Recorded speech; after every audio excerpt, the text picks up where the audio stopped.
Hi there, single men. As a fellow single, I'm over 50 and can tell you what not to do. Though you may hate being single, know that hooking up with the wrong woman is worse. So, in light of this, being single is something to be thankful for. For those who seek a mate, avoid the following women, no exceptions.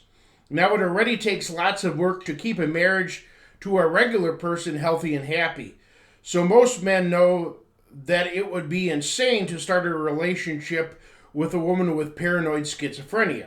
Yet bipolar is just as bad. And don't be conned into the idea that bipolar 2 is a mild version. Bipolar 1 and 2 are equally bad. The condition is typified by a woman loving you one week, hating you the next, loving you the third week, and hating you on the fourth.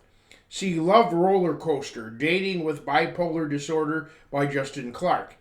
He does say that successful relationships are those in which the relationship is not in competition with the bipolar condition. But when is it not in competition with the condition? That's the question. Per famous actor Michael Douglas's marriage to Catherine Zeta-Jones, who identifies as bipolar, they are very rich and can therefore afford treatment that others can't, separate bathrooms, special handlers, and other luxuries that can make an otherwise intolerable situation doable. As for drug addicts, they combine the mental problems I just mentioned with extreme desperation to satisfy their habit no matter what, including robbery and murder. And all hard drug users are potential drug addicts, as such drugs eventually override the will of even the strongest personality. Actually, avoid all women who you know are involved in any illegal activity. Your relationship can be suddenly terminated by the police hauling her off to jail, and you can be implicated along with her. She may even be tempted to put all the blame on you. Then there are women who are 35 and older who are still virgins. Most such women hide behind religion and claim, with a superior attitude, self-righteousness, that they have maintained purity. Now, I agree that sex outside a marriage is a sin, but everyone sins, and people used to be married at 15. So such women are not special holy people. Instead, they have psychological problems which makes them averse to sex. Yet, sex industry workers, whether porn stars, prostitutes, strippers, escorts, erotic massagers, etc., are not the answer. That's because no woman is as sexually oriented as a young man. So the motivation for sex workers is always financial greed.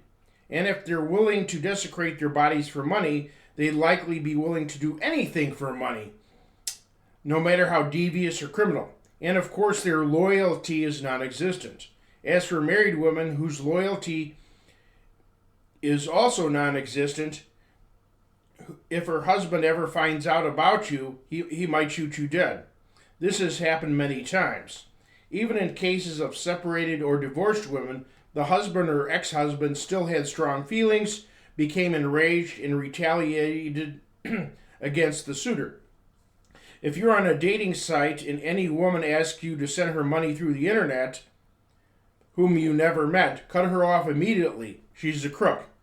After meeting and while dating, it is appropriate for the man to foot the bills for various outings such as restaurants, but never let yourself be used to pay phone bills, car payments, rent, and such like before you have a committed relationship, preferably marriage. If she demands that you pay such bills before having a committed relationship, dump her and breathe a sigh of relief.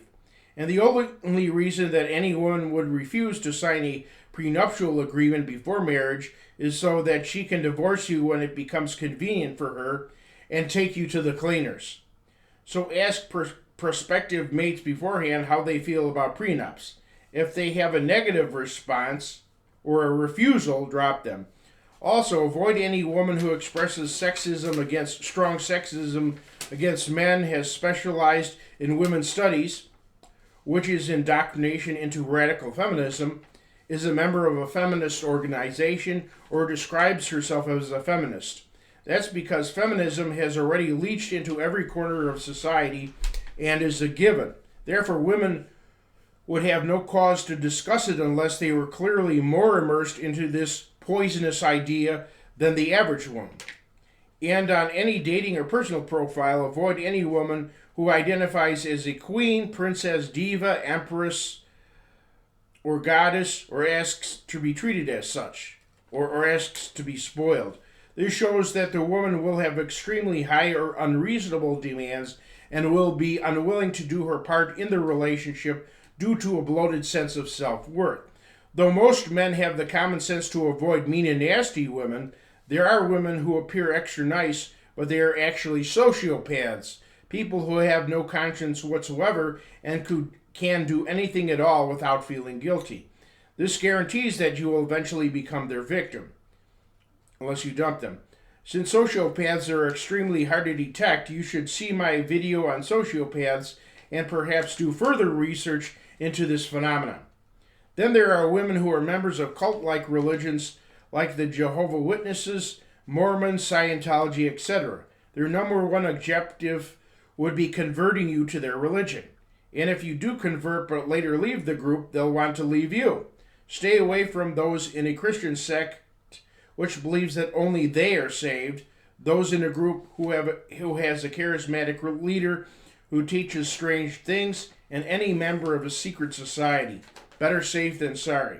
Then there are transgender people. You often cannot tell who is transgender, and they often lie about it. So know the history of every prospective mate. For men who would be interested in a male to female transgender, know that most never get the bottom surgery and forever retain their penis and testicles. Others may say they'll get the surgery but lie and never do. And even with an artificial vagina, it will never self-lubricate and may only have a depth of 2 inches, while a natural woman's vagina is around 8 inches deep.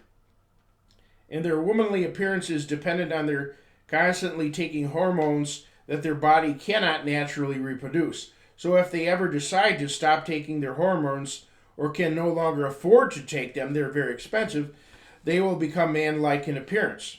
There are other categories of women that it might be wise to avoid.